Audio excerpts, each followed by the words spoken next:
Yeah, so hi, my name is Kristine Chen. I am an SRE at the Google San Francisco office. I manage a team that focuses on client-side reliability, so applying SRE principles and a production mindset to the mobile world.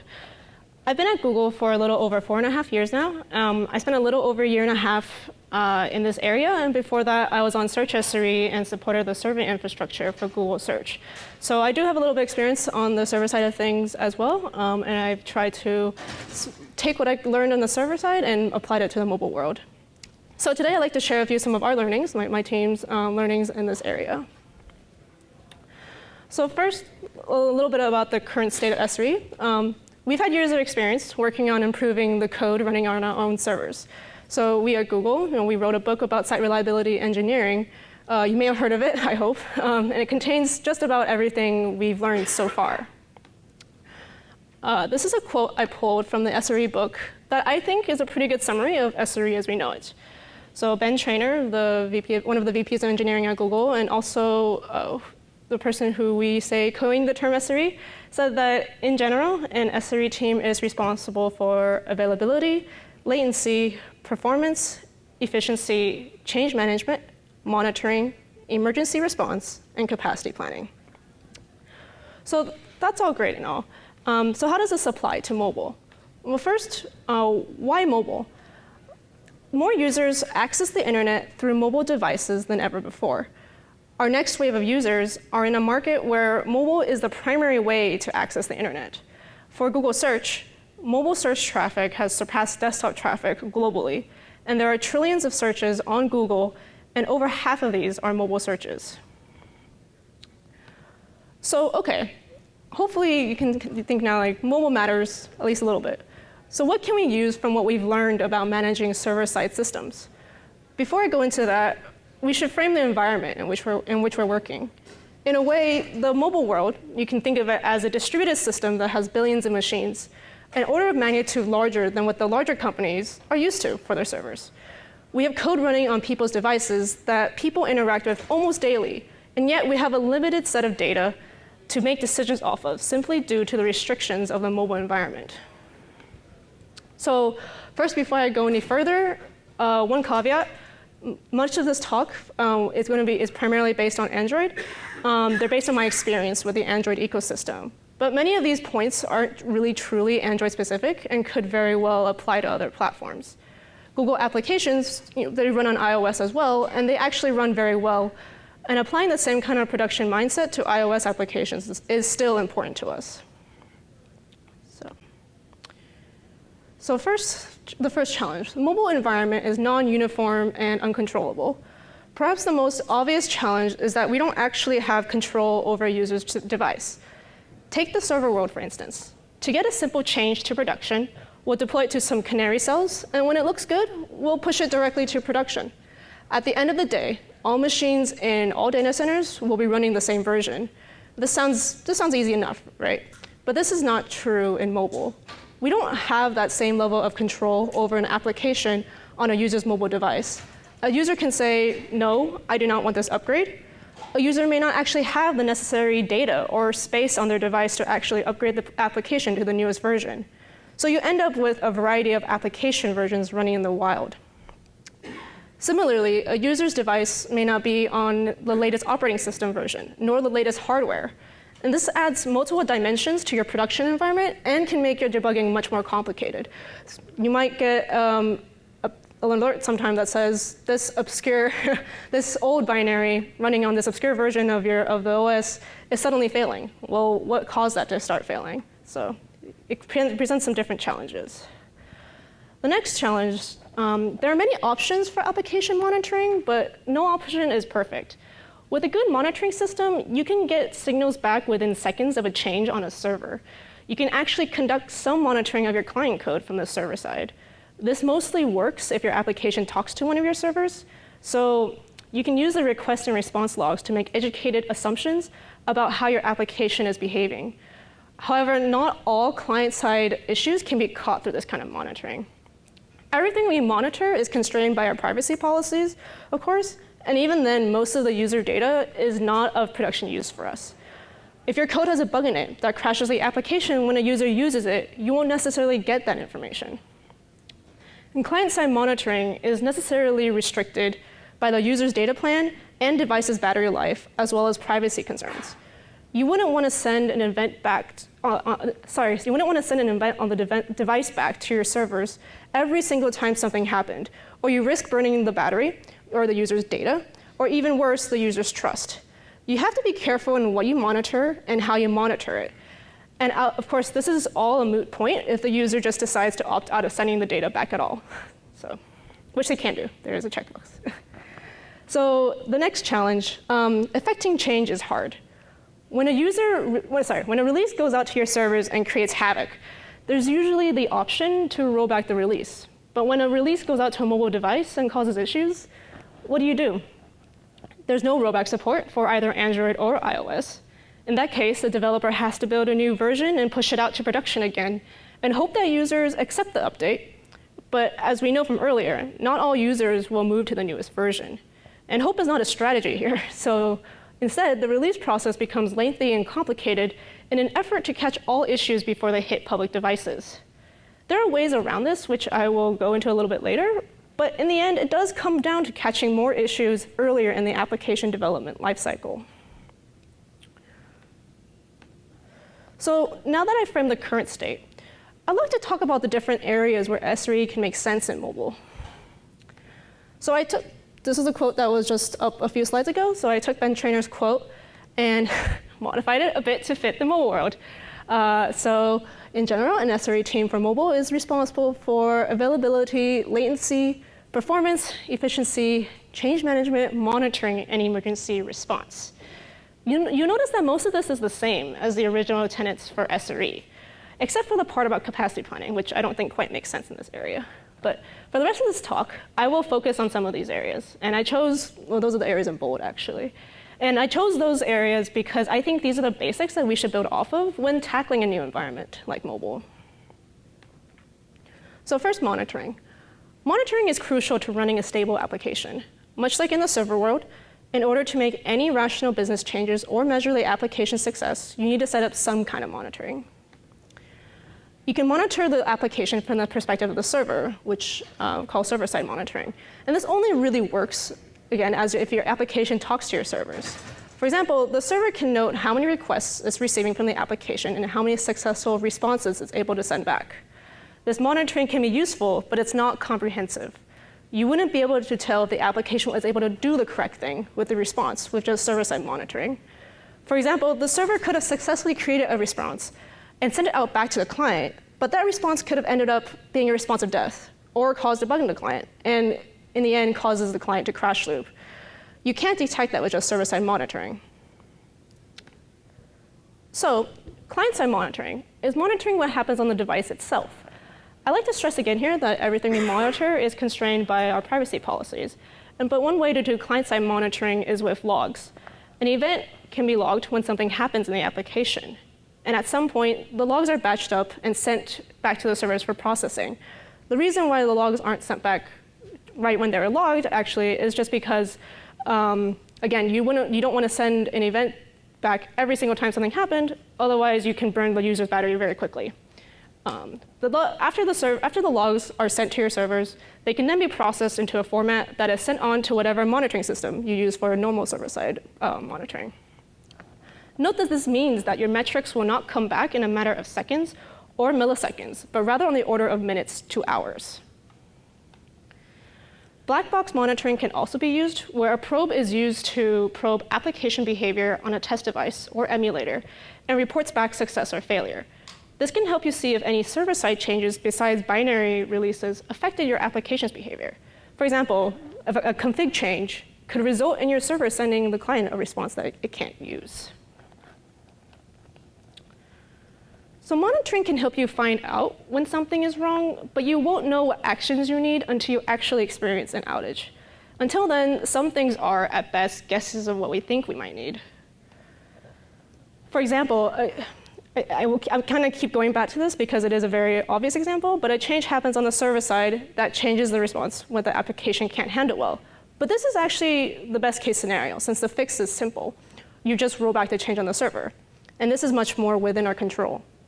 The more difficult situation comes when application code itself is broken. So how do you fix it? If you're lucky enough to have the code path guarded by a flag, you can flip the flag and disable the code path. You want to make sure that your application can get the flag updates even when it's misbehaving. So if your client if it's a really bad bug and your client ends up crash looping and actually can't receive the flag updates, that's going to be a bigger issue. The most important thing is to learn from the postmortems.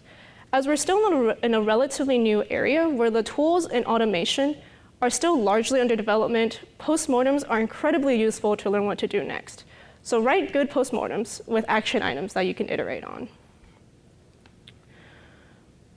Reliable release processes remain important in the mobile world and perhaps even more important than before since changes are harder to make once something is out on public devices. Our usual means of release automation don't quite apply here since you can't exactly drain a phone to canary the next release. You can try to exhaustively test your code in a device lab or on emulators, but in the end, it's not feasible to test all possible scenarios for your code in all possible environments. Because as I mentioned, you have a variety of OS versions, a variety of application versions, a variety of device versions, et cetera, et cetera. So you also can't strictly compare the new version to the old version while you're upgrading to the new version because the early adopters are usually those on better devices with better connectivity. Latency is one of those metrics which may look great in the first few days because you're getting all those users that have great devices on great networks. But then you look a week later and latency sucks once the long tail of users on lower end devices and worse networks start updating. Another thing to account for is the time it takes for your users to update. Just because you pushed your application to 100% in the Play Store or the App Store doesn't mean that 100% of users immediately update. Updates depend on user preferences, so your applications may update at any time, regardless of network, or they may wait for the user to click yes on the update pending dialog. So a common way to do application rollouts in Android is to conduct staged rollouts. In a staged rollout, you release to a percentage of users, which you can increase over time. So next, I'll talk a little bit about these stages that some applications can use for their rollouts. The first stage, alpha, consists of the development team. And it's the safest stage since you don't affect external users. It's also the most unreliable stage since developers also tend to own a uniform group of higher-end devices. You can catch large critical bugs in this stage, but due to the poor diversity of both devices and environments, you're unlikely to catch most issues. The next stage is the beta stage, and with beta, you expand your original group to include internal users beyond just the application developers. You can even expand your beta population to opted-in public users. However, and I am making a broad generalization here, this tends to have selection bias, since people who opt into beta programs are usually people who are more enthusiastic about the application, may have better devices, may have better connectivity, et cetera. After the beta stage, you reach the third stage, or canary. And during canary, you can ramp up to a small number of the public population. But what is this small number? You want to make sure that there's a large enough population to get good data from, but you also want to make sure you're not affecting more users than necessary. You can decide the right population size based off the confidence interval you're comfortable with. And finally, after the canary is successful, we can push to all users. Again, not all users will upgrade, so you won't be able to move all users to the newest version. However, you'll probably be able to move most of them. It does take time to advance through each stage, and overall, the release process usually takes multiple weeks to release to users. The release timing depends on how quickly users upgrade and how long it takes to receive data back on the release. We've had releases take 6 to 8 weeks, and we were able to bring them down to 3 weeks. And more improvements can be made, though. The reason why we want to keep bringing these down is because the longer you have your release cycles, the more changes can be bundled up in one release. And when something does go really bad, it's really hard to figure out what change actually caused the issue. So we do want to improve the velocity of our releases. So other changes. Changes can happen in other ways than just an application rollout. Both experiments and features need to be launched carefully in a similar fashion. And both should be disabled by default in the new application code and enabled by on the server side. This has the added benefit of moving control to the server side in case something does go wrong. But neither an experiment nor a feature should be released directly to the public without sufficient canarying. And one way to canary an experiment or feature is to conduct tests with experiment and control populations while you're ramping up in production. So we're still far from the mature environment we're familiar with in the server-side world. Tools and automation aren't quite there yet, and it's kind of like the Wild West out there because developers also don't quite know what they want either. So what does the future look like if we're successful? Well, if we can get to a state where all of these above on the slide are true in the next few years, I'd actually call this a success. So we should get to a point where our canaries provide us the right data so we have confidence in our releases. This means getting enough data on a correctly sized population and receiving the data in a timely manner so we can move forward to the next stage of the release. Easy experimentation is mostly for the developers, but it comes down to enabling developers to experiment quickly and safely. Provide developers the tools so that they know how their features perform on real devices. We'd also like to get metrics back as soon as possible to reduce the MTTR. We're still working within the restrictive environment for mobile, so it won't be perfect. It won't be like the server side. But we can strive for something as close to real-time as possible. I think this fourth bullet point is fairly self-explanatory. We need the correct metrics in order to make the useful decisions. And lastly, let's try to move as much change to the server side as possible. If we guard everything behind feature flags and launch behind flags, and ensure that server-side changes don't break the client, this means actually like knowing your full stack, including the client and how the client behaves if something changes on the server. Well, if we do all that, then I think we've done a lot already. So, yep, that's it for me. I wanted to leave time for questions so that, because I know this is interesting space, I hope, and I hope people have questions. So please ask questions, and yeah, that's it for me. Thank you.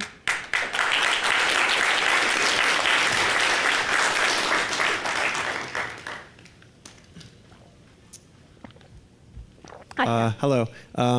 You had showed, I think you called it, excuse me, black box testing, where you have the client always set up to make interactions against the server. Yeah. What frameworks or tooling do you use at Google to automate that process? Is it something QA does manually, or do you have some type of emulator framework set up? Yeah. So I'm going to try to talk, obviously, within the by not talking too much about Google-specific technologies, but it's not manual setup. It is definitely it's like an automated setup.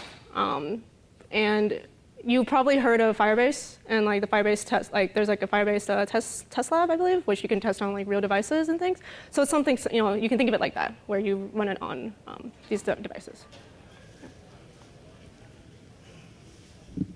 Hi. Yeah. When you deploy code to the client, a new application or just a new version of your application, you said one way you monitor the client's healthy is through logs. You process the logs on the server side, make sure everything is okay. If some bad event happened on the client, then it gets reported to the server.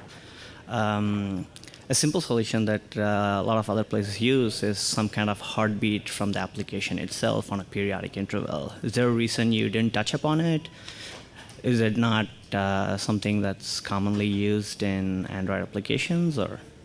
So sorry, could you repeat the last part of it? So the client can heartbeat every so often and say, "Hey, I'm alive." Yeah.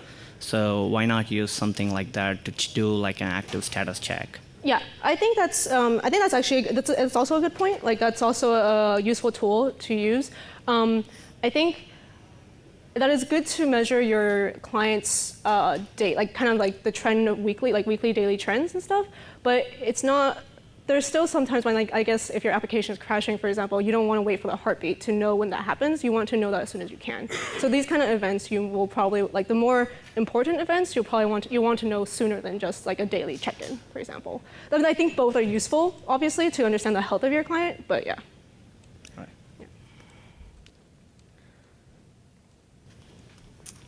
Yeah. So you had also mentioned doing slow client rollouts. I think you'd mentioned one case. Up to 3 to 6 weeks. Yeah. I was curious if you ran into any friction with the product teams on that kind of schedule, or how you're able to come to that kind of agreement. As in, because any kind of friction, or just? Well, so a lot of times the product team doesn't want to wait 6 weeks to get their code fully deployed. Yeah. So yeah, that's a good question. Yes, the product team definitely doesn't want to wait that long to release their code. But the unfortunate reality of client-side development is that it does need to take that long, because you just are not sure what your code's going to do on real life production devices, and it's really more out of safety. They understand that, but they also don't like it. So that's why there is still a push to make it faster. Yeah, I mean, I totally agree as an SRE. So I was just curious how Yeah. much friction you ran into, if you had to have a lot of debate around this, or if it was... I think it's accepted essentially as a way of life, more or less. So, Okay, thanks. Yeah. One more question. Yeah, sure. Just curious, you kind of glazed upon the topic, but what happens if you roll out an application update that kind of breaks the device? Your application is not able to download any more new configs or even new software at all. Has something like that happened at a scale in which Google is dealing, and how is Google able to, like at that point you cannot do anything? How do you take care of those situations? Yeah, that's a good question. I would say we are, I've been working in this space for about a year and a half, which roughly reflects how, yeah. So a year and a half of experience. I don't think we've solved this problem completely, but I do think that once you get into this state, the best thing you can do right now is mitigate it as soon as possible, and do what you can to release the fixed version to people. And unfortunately, that's not what we're used to with working with server side. We want to fix everything as soon as we can, kind of thing. And it is you have to still consider the environment that you're working in when we. Yeah, but then the client is not able to download the new fix because it's completely broken. Right. Yeah. And I don't quite have a solution for you there. It is definitely a real problem, but I don't have a solution for you there. All right. Yep. Okay. Any more questions? All right. Oh.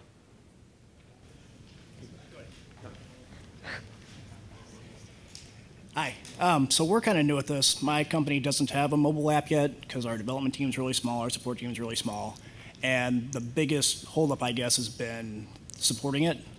On a web app, you can say, go download the latest version of Chrome, but we don't have the capacity to deal with people calling in and saying, oh, well, this box looks funny on this, 6-7-year-old phone that.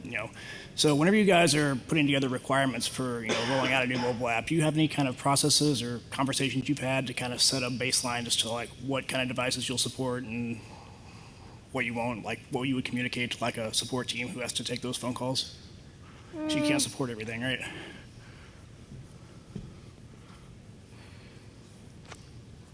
Yes, but I can't answer that question completely, I guess. Yeah. Short answer, yes. Okay. Yeah. Any other questions? Yeah. I was wondering how you deal with, when you're looking at the client, there's a lot of sources of failures that are not in your control. For example, the network between the user and Google. Yeah. And how do you deal with those as SRE? Better instrumentation, essentially. Being able to tell when, instrumenting the app to let you know when these kind of errors actually happen, and classifying these errors as such is one of the ways. Yeah. Cool. Okay, well, thank you very much.